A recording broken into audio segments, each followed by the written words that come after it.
What is going on, guys? It is Wrestlelamia here, and I'm back with some more wrestling content. In this video, we wanted to give our viewers something different around as we celebrate our 20,000 subscribers. Here are 50 facts, yes, you heard me right, 50 facts about the WWE, all the way from its days as Capital Wrestling to the Worldwide Wrestling Federation, the World Wrestling Federation, and World Wrestling Entertainment. Enjoy. Number 1. A riot at Madison Square Garden on November 19, 1957 almost led to wrestling being banned from the Garden. Jerry Graham and Dick the Bruiser battled Eduardo Carpentier and Argentina Roca, drawing so much heat that the fans lost their minds, swarming the ring and smashing bottles and chairs. Although the ban was avoided, it would be 20 years until kids under 14 were allowed back in to watch wrestling. Number 2. Bill Goldberg mentions the superhero in training angle involving Rosie as one of the major reasons he left the WWE. In an interview, he mentioned Rosie being one of the best and being so let down when he had the acronym of SHIT written across his chest.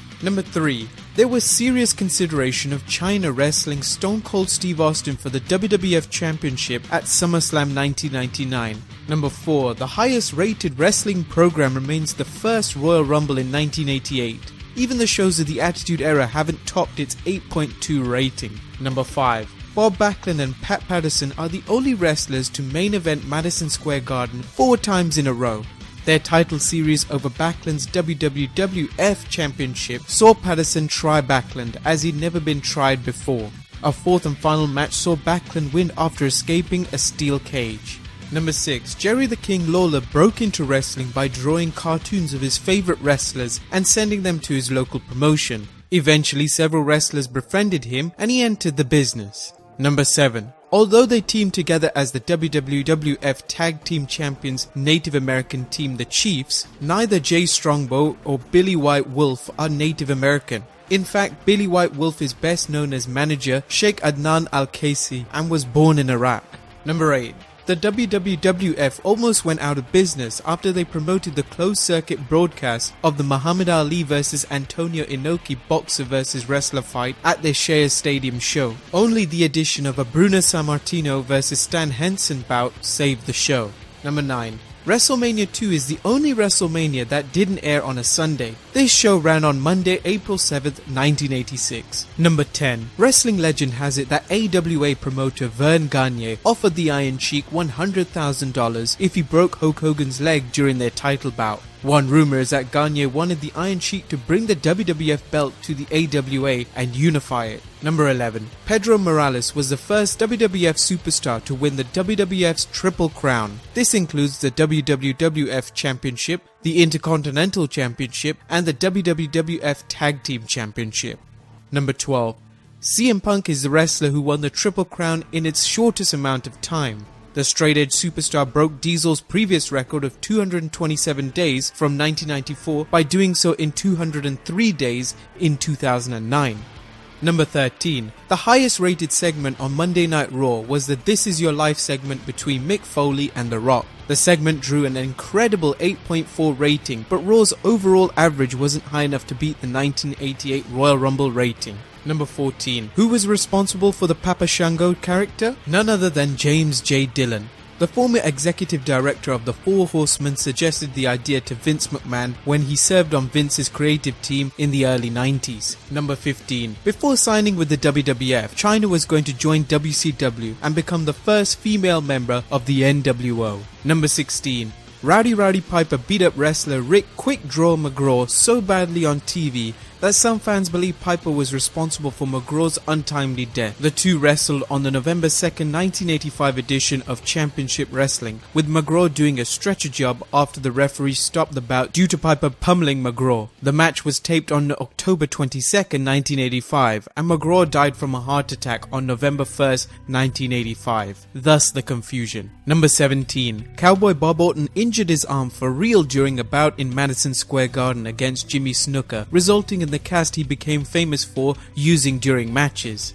Number 18. Bobby the Brain Heenan did such a good job of criticizing Hulk Hogan during his career that many fans felt that there was legitimate beef between them. Behind the scenes, Hogan and Heenan have been friends, with Heenan helping Hogan get a job with the AWA and Hogan returning the favor later on when he helped get Heenan into the WWF. The Hulkster even wrote the introduction for the Brain's autobiography. Number 19. Before he became a wrestler, Ravishing Rick Rude was a bouncer. He was so strong that he was known for knocking men out with a slap. Number 20. You probably know that Axe and Smash of Demolition were designed as the WWF's version of the Road Warriors. However, did you know that Demolition Axe wrestled not only in the WWF as a mass superstar, but also as the Super Machine? Number 21. Fans remember the tag team the Bolsheviks, Nikolai Volkov and Boris Zukov. Like many wrestlers, Zukov, aka James Harrell, played a foreigner, in this case a Russian, despite being an American citizen. Years earlier, Zukov played one of Sergeant Slaughter's henchmen, Private Jim Nelson. From Marine to Communist. Quite a change, but one quite fairly common in pro wrestling. Number 22. As for Nikolai Volkov, the wrestling strongman was born in the Warsaw Pact nation of Yugoslavia during the Cold War, but billed as hailing from the Soviet Union. After the Soviet Union broke up, Volkov was billed as Lithuanian, since Lithuania was still struggling for independence. He then turned face and began feuding with Sergeant Slaughter. Number 23. Vince McMahon's reckless driving is legendary, with some people afraid to even ride with him. One rumored incident saw Vince get a ticket for driving 100 miles per hour, only to continue driving and get a second ticket. When he saw work crews working on a stretch of road, he avoided the traffic jam by riding on the shoulder. Number 24. Before he achieved fame as the Hitman, wrestler Bret Hart was originally saddled, no pun intended, with the gimmick of Cowboy Bret Hart. Hart would have rode a horse to the ring and his career would have likely have ridden off into the sunset. Number 25. Bray Wyatt has achieved acclaim for his dark, cryptic character. Did you know that WWF wrestler Waylon Mercy helped him develop it? Waylon played an unhinged, diabolical character during a brief run in the 90s until an injury sidelined him. Number 26. During a media appearance to hype the first WrestleMania, Hulk Hogan got a little too rough with comedian Richard Belzer during an episode of Belzer's talk show, Hot Properties. Hogan applied a headlock on Belzer after Belzer repeatedly asked him to try a wrestling move on him. Hogan applied a little bit too much pressure and Belzer passed out, hitting his head on the floor. Belzer would sue Hogan for $5 million, with the case being settled out of court. Reportedly, Belzer used the funds to buy a home in France, which he nicknamed Chez Hogan. Number 27. As we discussed in an earlier video, the WWF gave away a house to promote its first ever low price pay-per-view, In Your House. The home was won by a teenager, Matthew Pomposelli, who promptly sold the house. Number 28. The WWF Championship never changed hands at any of the WWF's 28 In Your House pay-per-views. However, when the title became vacant, it was decided in a four corners elimination match between Stone Cold Steve Austin, Bret the Hitman Hart, Vader and The Undertaker, in which your opponent was eliminated by throwing him over the top rope. Bret Hart would win the match after sending The Undertaker over the top. Number 29. The villainous Mr. McMahon character debuted in, of all places, Jerry Jarrett's USWA territory in Memphis. The 1993 angle saw WWF wrestlers invading the Memphis territory and became known as MCMEMPHIS. Vince's heel character would eventually resurface in the WWF during the Attitude Era, beginning one of wrestling's greatest feuds as he worked against Stone Cold Steve Austin. Number 30. When Vince McMahon began promoting in other wrestling territories, promoters were understandably upset by his breaking an unwritten rule. Legend has it that promoters considered hiring wrestling bad boy Bruiser Brody to attack Mr. T before the main event at WrestleMania 1. That never happened and we can only speculate what could have happened. Number 31. WrestleMania 7 was originally scheduled for the Los Angeles Memorial Coliseum, a facility that could have seated over 100,000 wrestling fans. When Vince McMahon decided to exploit the Persian Gulf War by running Sergeant Slaughter as an Iraqi sympathizer, he thought he had a surefire success with the Slaughter vs. Real American Hulk Hogan main event. However, ticket sales were sluggish and the event was moved to the much smaller Los Angeles Memorial Sports Arena. Vince McMahon would claim the event was moved for security reasons, but that claim is dubious. Number 32. Two-time Intercontinental Champion Don Magnificent Morocco once wrestled enhancement talent Rudy Diamond whilst he ate a meatball sub. Manager Captain Lou Albano would pass the meatball bomber to Morocco during the match and even passed him a soda to drink whilst he toyed with his opponent. Number 33. Bruno Sammartino held the WWF Championship for an unmatched reign of 2,803 days from May 17, 1963 to January 18, 1971. Wrestler Ivan Koloff pinned Bruno Sammartino with a clean pin after delivering a flying knee drop. The belt was not handed to Koloff for fear that the fans might riot. The fans were so shocked that the garden was said to have gone silent. Number 34. The first cage match in Madison Square Garden was on December 15, 1975 between Ivan Koloff and WWF champion Bruno Sammartino. Koloff's reputation for having defeated Sammartino made him a serious threat to the WWF Championship. Unlike the January 18, 1971 bout, Sammartino prevailed, escaping the cage. Number 35. After several successful years in the WWF, Jake the Snake Roberts jumped ship to World Championship Wrestling for a lucrative offer. Unfortunately for Roberts, he had to wait 90 days until he could sign the contract. WCW executive Kip Frey, the man who offered Jake a big money deal, left the company right before the 90 days were up. Jake reportedly went from a $3.5 million a year deal to just $200,000. Number 36. One bad match resulted in Vince McMahon scrapping his original plans for WCW. Originally, Vince was going to air Monday Night Nitro in place of Monday Night Raw, and Raw the night of SmackDown. When Vince heard of the fans boo the WCW match between Booker T and Buff Bagwell on an episode of Raw, he canned what could have been a long-term build-up between WCW and the WWE. Instead, we got the short-lived invasion angle of 2001. Number 37. While the conventional wisdom is that the WWE decided to turn Hollywood Hulk Hogan face after the unexpected cheers at WrestleMania 18 during his bout with The Rock, the WWE had more or less decided to turn Hogan face after his earlier appearances. No one had quite expected the fans would embrace Hogan, but after a long absence, fans cheered him on, forcing a turn. Number 38. While fans recall the infamous angle that saw Rowdy Piper smash a coconut over Jimmy Superfly Snuka's head, they don't know Snuka's personal demons nearly killed the feud itself. What should have been a long series of matches saw Snuka sidelined, reportedly sent to rehab. However, Vince McMahon found a solution by inserting Snuka's storyline cousin, the Tonga Kid, into the feud. Tonga went from being enhancement talent to main eventing Madison Square Garden, giving Snuka time to complete his program, while conveniently written off with a storyline injury. Number 39. Vince McMahon Sr. asked Hulk Hogan to dye his hair red when he came to the WWF, hoping to appeal to Irish American fans. Hogan refused, concerned of what the hair dye would do to his flowing locks. One can only imagine the Hulkster with red hair. Number 40. When Ted DiBiase did his $1 Million Man gimmick, he often offered fans money to perform stunts for him, such as dribbling a basketball 15 times in a row.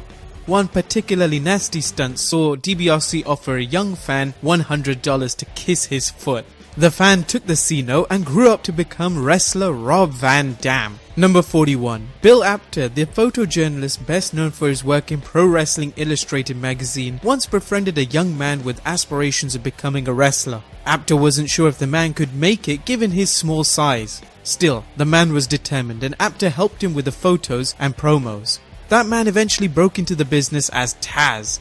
Number 42. Wrestler Big John Studd was known for his long-running feud against Andre the Giant, which included an angle where he cut Andre's hair and a subsequent body slam challenge match at the first WrestleMania. While Studd never held any championship gold in the WWF as Big John Studd, he did under a mask when he worked for one half of the Executioners. The Executioners held the WWF Tag Team Championship for 5 months in 1976. Number 43. Speaking of the Body Slam Challenge match at WrestleMania, the storyline stipulation was that Andre the Giant bet his career against $15,000 in cash that he could body slam John Studd. Andre took a duffel bag full of money and began distributing it to its fans at ringside. This was no monopoly money though, and ringside fans probably got their money's worth. Number 44. Speaking of the Giant, Pat Patterson revealed on an episode Legends of Wrestling, when Andre the Giant needed to travel far, the likes of Japan, a very long haul flight of almost 14 hours, he would have an enema carried out each time, as he knew that there was no bathroom big enough on any flight that would allow him to go. Number 45. The WWF ran a fictitious tournament said to have occurred in Rio de Janeiro, where Pat Patterson merged his North American Championship with the fictitious South American Championship to form a new belt, the Intercontinental Championship. Number 46. Wrestler George the Animal Steele cultivated his madman look with his monosyllabic promos, diet of turnbuckle covers, and most of all, bizarre appearance. Steel's bald head and unbelievably heavy growth of back hair made some fans wonder if he was an ape or man. Steel looked even more unusual with his green tongue, a look he achieved by chomping down on green Clorets breath mints. Number 47. The Ultimate Warrior looked so different when he returned to the WWF after leaving it in 1991 that some fans speculated he had been replaced by a lookalike. Fans speculated that the Warrior had died and had been impersonated by Kerry Von Erich, just one of several candidates. The reality was that Warrior had lost weight, changed his hairstyle, and incorporated new features into his ring outfit. Number 48. When WWF owner Vince McMahon was facing possible prison time due to his federal indictment for steroid distribution, he considered bringing in promoter Jerry Jarrett to run the promotion in his absence. Number 49. Manager Bobby the Brain Heenan came up with Sean Waltman's nickname, the 123 Kid. And lastly, number 50. The original Madison Square Garden dates back to 1879. The first known wrestling match there took place on the 19th of January 1880 and featured William Muldoon winning over Theoban Boa. 136 years later, Madison Square Garden continues to entertain its fans with professional wrestling, the undisputed sport of kings. Well guys, there you have it, 50 facts about the WWE you probably haven't heard of. Be sure to subscribe to Wrestlelamia so you don't miss out on any of our videos. And thank you once again for 20,000 subscribers. I couldn't have done it without you. If you're not one of the 20,000 plus, please consider subscribing and liking the video. And I'll see you next time for some more wrestling content.